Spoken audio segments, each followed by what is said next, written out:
a Christian can be in one spot for 1 year and is so happy with himself, so at rest. You don't need to give him anything for him to be full of joy. There is an internal programming that keeps him at a tempo of joy that you can't explain. Peter calls it joy unspeakable, full of glory. A joy that produces glory out of you. You laugh, your enemy are confused. You shout, the wall of Jericho goes down. And they are wondering what's going on here. You have become a divine system. But it's only in Christ you can have it. Matthew 11:28 and 29. He said, come unto me, all ye that labor and are heavy laden. That means anybody who has not come to Christ is laboring and is heavy laden. He said, but when you come to me, you will find rest for your soul. So it is in Christ that peace and rest is found. Go check out some of these guys you think are doing well on their deathbed. You will see fear and anxiety. Fear of the unknown. They don't know where they are going. In a second, their whole life passes through their face. And they discovered, although they built skyscrapers, and these things are good. I'm not saying don't be productive. I will talk about it when I deal with application. But I'm telling you, when their life passes through their face or faces at their deathbed, they find emptiness. Because they never get fulfillment, neither will they find rest. Most of these people literally scream for fear when they're about to die. This is why Paul said, if only in this life we have hope. He said, we are of all men most miserable. Most of the people we envy are miserable people. You may not realize it. Wait for their death time.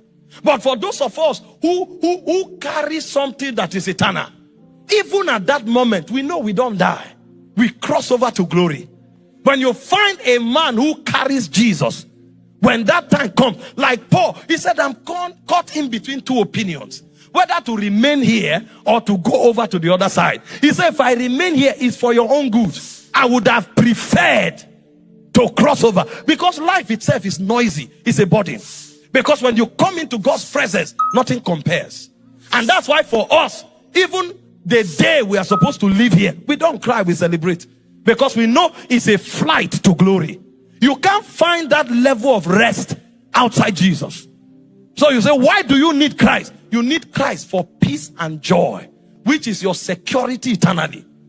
Why do you need Christ? Number 6, He is the source of true strength. Paul said in Philippians 4:13, I can do all things through Christ which strengthens me. See, Jesus, the Bible speaking now, it says if a righteous man falls 7 times, 7 times he will rise again. That's not normal. Those who know Jesus, they are like Mount Zion that cannot be moved.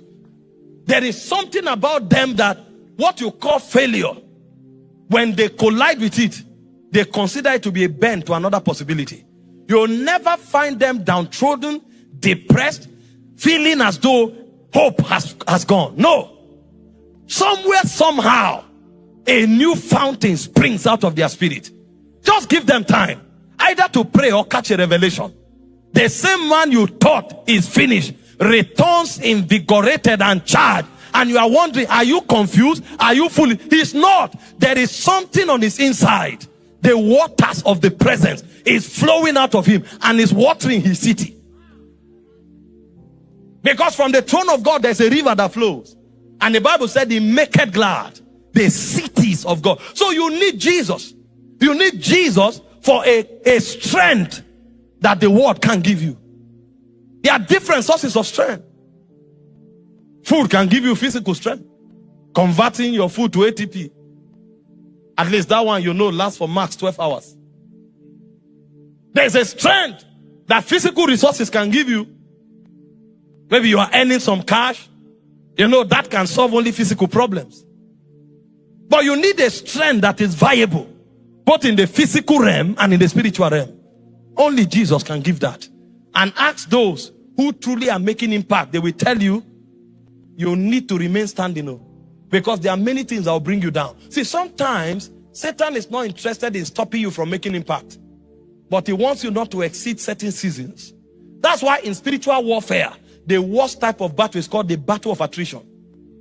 Where Satan is not coming to shut you down. He just wants to weary you until you give up, so that you disqualify yourself and you never attempt anything again.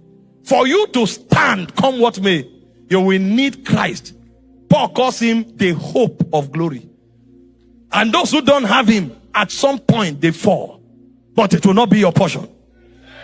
Why do you need Christ? Number 7, judgment is coming. At the end of time. 2 Corinthians 5 verse 10. It says, we shall all appear before the judgment seat of Christ. We shall all appear before the judgment seat of Christ. It said that everyone may receive the things done in his body according to that he had done, whether it be good or bad. At the end of the race of life, there is a gate called a throne. All of us must pass through it.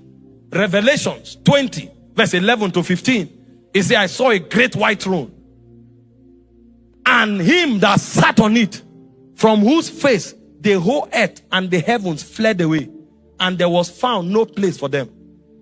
When that throne appears, there's no place for any man. The only place you find in front of that throne is a person called Christ. So the only people who can walk through that throne are those who are included in Christ. So the journey through the white throne judgment is in Christ. That's why I said books were opened. It said another book was opened, which is the book of life. It said whoever's name is not found written in that book is cast into the lake of fire. And he said this is the second death. But you see, in 1 John 5 verse 11, he already told us this is the record. He said God has given us the life of Christ. So anybody who has that life, his name is in the book. So it's not just I'm born, so my name is in the record of life. The throne is checking out those who qualify not to go to hell. So there's the book of life and there's the book of life. We are not talking registers of birth. We are talking who is it that does not qualify to go to the lake of fire. It's the one who is included in Christ. So if you are not included in Christ, when the judgment comes, know your destination. It's either you are in Christ or you are in the lake of fire. There are no two ways about it. This is why those who think it's foolishness, when they hear the gospel, at the end of time, all of us will become reasonable. I'm telling you, there will be nobody who will be unreasonable towards the gospel. Those who appear to be reasonable now, it's just time. When you see the white throne judgment, you will understand the significance of the gospel. The only problem is that it's too late. Because you will know that the only access is to be in Christ. Because Christ is the only one who satisfied the claims of divine justice. Perfection in every right. So if you are not in him, you can't pass. Your destination will be the lake of fire.